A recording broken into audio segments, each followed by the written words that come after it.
AP రాజధాని అమరావతిలో TDP నేతల భూముల కొనుగోలు వ్యవహారం రోజురోజుకు చర్చనీయాంశంగా మారుతుంది, సంచలనమవుతా ఉంది. ఈ వ్యవహారంలో వైసీపీ తీవ్రంగా పోరాడుతూ ఉంది, ఆధారాలతో సహా వాటిని బయటపెడతామని చెప్తోంది. ఈ ఎపిసోడ్ ఎంతవరకు వెళ్తుంది, ఏ నాయకుడు ఎంత భూములు కొన్నారనే విషయం అధికారికంగా ఆధారాలతో సహా ఉందని చెప్తున్న వైసీపీ నాయకులు తర్వాత ఏం చెబుతున్న విషయం గురించి మనతో మాట్లాడడానికి వైసీపీ సీనియర్ నేత బొత్స సత్యనారాయణ గారు మనతో ఉన్నారు. ఆయన అడిగి ఎపిసోడ్ ఏం జరగబోతుంది, ఎక్కడి వరకు వెళ్ళబోతుందో విషయం తెలుసుకుందాం. సార్, ఈ వ్యవహారం ఎక్కడి దాకా వెళ్ళబోతుంది? ఎక్కడి దాకా వెళ్ళడం అనేది ఇక్కడ కాదు. ఇది ఇంత ఘోరమైన దోపిడీ, రాష్ట్ర అభివృద్ధి అనే అంశం ముసుగులో రాజధాని అనే పేరిట ఇంత భూదందా జరగడం అనేది రాష్ట్ర చరిత్రలో ఎప్పుడూ కూడా జరగలే.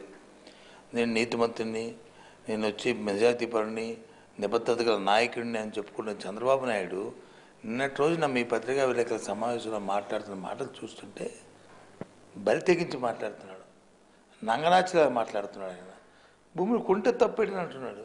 అసలు నాకు అర్థం అవ్వట్లేదు. రాజకీయ ఒక రాష్ట్రానికి వచ్చి ముఖ్యమంత్రిగా ఉన్న వ్యక్తి, ప్రజలందరితో ఎన్నుకోబడిన వ్యక్తి,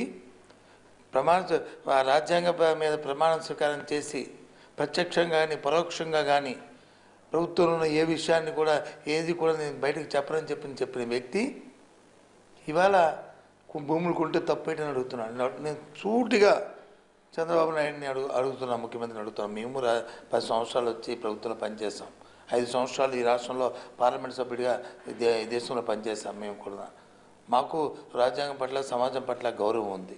కానీ ఈ మాటలు కాదే, మీ ఎవరైతే ఆ భూములు కొంటున్న వ్యక్తులు ఉన్నారో ఆ ఊరిలోనే ఎందుకు కొనాలి? ఇంతకుముందు ఎప్పుడు కొనకంటే ఇప్పుడే అక్కడే ఎందుకు కొనాలి? ఏం వాళ్ళు సొంత ఊరిలో ఎందుకు కొనుక్కోలేదు? ఇంకో ప్రాంతంలో ఎందుకు కొనుక్కోలేదు? అప్పటికి అభివృద్ధి చెందిన విశాఖపట్నం ఉందే, అప్పటికి అభివృద్ధి చెందిన తూర్పుగోదావరి జిల్లా ఉంది, అప్పటికి అభివృద్ధి చెందిన నెల్లూరు పట్టణం ఉందే, అక్కడ ఎందుకు కొనుక్కుంటా? మారుమూల ప్రాంతమైన గ్రామీణ ప్రాంతాల్లో ఇంత వందల వేల ఎకరాలు ఎందుకు కొనవలసి వచ్చిందని అడుగుతున్నాను. అంటే రాజధాని దాంట్లో కొద్దిగా భూమి ఉంటే తప్పే ఉంది, అందుకోసం కొన్నామని చెప్తా ఉన్నారు. రాజధాని ప్రకటించాల్సి కూడా పర్వాలే. రాజధాని ప్రకటించిన తర్వాత డబ్బున్నవాడు వచ్చి అక్కడ భూమి కొనుక్కొని దాన్ని ఉత్తర అక్కడ అభివృద్ధి చెందుతుంది కాబట్టి అక్కడ ఇల్లు కట్టుకుంటాను, వాకిలు కట్టుకుంటాను, వ్యాపారం చేసుకుంటాను అని నిబంధనతో వచ్చి ప్రభుత్వ పరంగా చట్టపరంగా కొనుక్కో తప్పులే. కానీ రాజధాని వస్తుందనే విషయాన్ని ముందుగా తెలుసుకొని దాంట్లో చైర్మన్గా ఆ కమిటీకి వచ్చి ఏ విధమైన సాంకేతిక పరిజ్ఞానం లేని వ్యక్తి కమిటీగా ఉన్న ఒక మంత్రి నారాయణ అనే పేరున్న నారాయణ, వాళ్ళు తాలూకు కాలేజీలో పనిచేస్తున్న మరి ఒక అధికారి కాలేజీలో పనిచేస్తున్న వ్యక్తితో, ఆ లేడీ పేరు కూడా ఉంది, అలా దాంతోపాటు అతను చుట్టమైన ఇంకో వ్యక్తితో అక్కడ ఆ భూమిని కొనిపించడానికి కారణం ఏంటండి? వాళ్ళు స్పష్టంగా చెబుతున్నారు, మీరు కూడా చూసి ఉంటారు, మంత్రులందరూ కూడా మీ మీద ఎదురుదాడి చేస్తూ ఉన్నారు. మా పేరుతో ఉన్నాయా, మా బంధువులతో ఉందా? పుల్లారావు అయితే చెప్తున్నారు ఒక్కరి పేరు మీద కూడా మొత్తం తిరిగి ఇచ్చేస్తాడు. ఒక్కరి పేరేంటి పుల్లారావు చెప్తాడు? ఏం పేరు ఇచ్చేస్తాడండి పుల్లారావు గారు? ఆయన భార్య వెంకయ్యమ్మ గారు కాదా? ఆవిడ పేరుని అగ్రిమెంట్స్ అవి లేవు అక్కడ. మా రాజశేఖర్, మా జిల్లా ప్రెసిడెంట్ రాజశేఖర్ డాక్యుమెంట్స్ అని నిరూపించాడే కాదా? మరి గుమ్మడి రమేష్ అతని సన్నిహితుడు స్నేహితుడు కాదా? రోజు ఇద్దరు కలిసి చట్టాపట్టాలు వేసుకొని భుజాల మీద చేసుకుని తిరగట్లేదా? లేదు, అది రాజారెడ్డి అనే వ్యక్తి అతని సన్నిహితుడు స్నేహితుడు కాదా? రోజు ఒకే కారులో ఇద్దరు కలిసి పైనుంచి వ్యాపారాలు చేయట్లేదా? ఒక్క పిలుపుకి రైతులు ముందుకు వచ్చేసి 33,000 ఎకరాలను ల్యాండ్ పూలింగ్కి ఇస్తే ఈ పిచ్చి రాతలతోటి అబద్ధ అసత్య ప్రచారంతో ఇదంతా అమరావతిని డిగ్రేడ్ చేస్తున్నారన్నారు.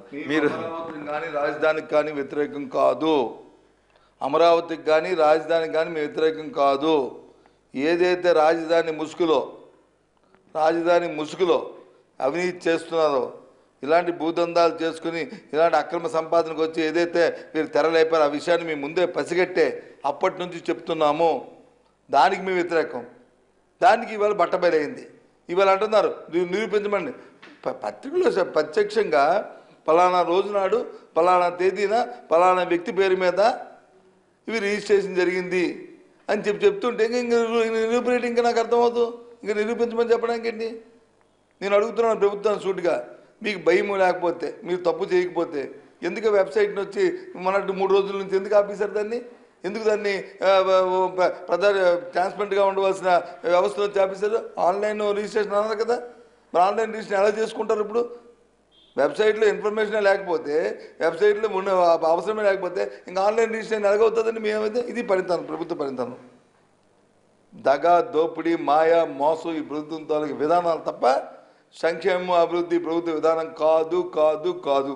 దీనికి పరిష్కారం ఏంటి? ఈ భూములు కొన్నారు వాళ్ళ ఇప్పటికైనా ముఖ్యమంత్రి దీని మీద ఏ రకంగా ఎవరెవరు ఎన్ని భూములు అక్కడ కొన్నారనే దానికి ఒక బహిరంగ విచారాన్ని, అతను నిజాయితీని నిరూపించుకోవాలంటే నేను నిజాయితీపరుడిని, నేను వచ్చి ప్రతి సంవత్సరం ఇన్కమ్ ట్యాక్స్ నా తాలూకు ఆస్తులు తెలుపుతున్నాను, కానీ బ్లాక్లో ఉంటాయి అవి మాత్రం చెప్పను నేను ఏంటి అని అని అనుకోకుండా నిజంగా నువ్వు నిజాయితీపరుడు అయితే దాన్ని ఎంక్వైరీ చేయించుకో, సిబిఐ ఎంక్వైరీ చేయించుకొని నిజాయితీని అప్పుడు నిరూపెట్టుకుంటుకో.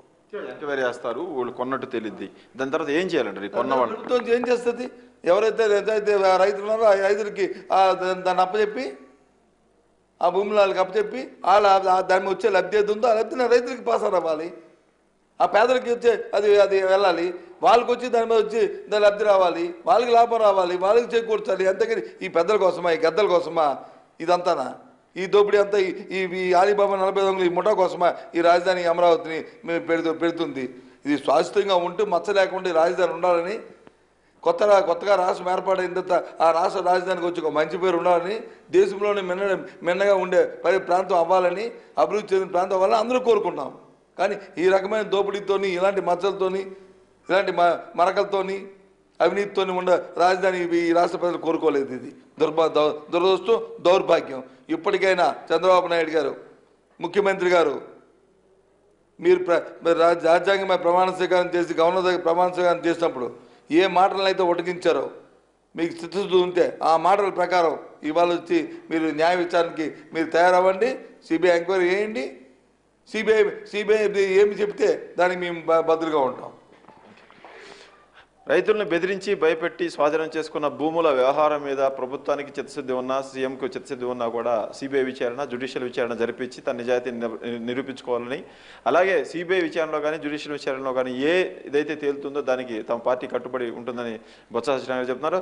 అలాగే రైతుల నుంచి ఎవరైతే భూములు బెదిరించి కొన్నారో వాళ్ళందరూ కూడా తిరిగి ఆ రైతులకి ఆ భూములు అప్పచెప్పి ఆ పరిహారాన్ని కూడా వాళ్ళకే ఇవ్వాలని పార్టీ డిమాండ్ చేస్తూ ఉంది. కెమెరామెన్ వెంకటేశ్వర్తో కలిసి చంద్రశేఖర్, ఎన్టీవీ, హైదరాబాద్.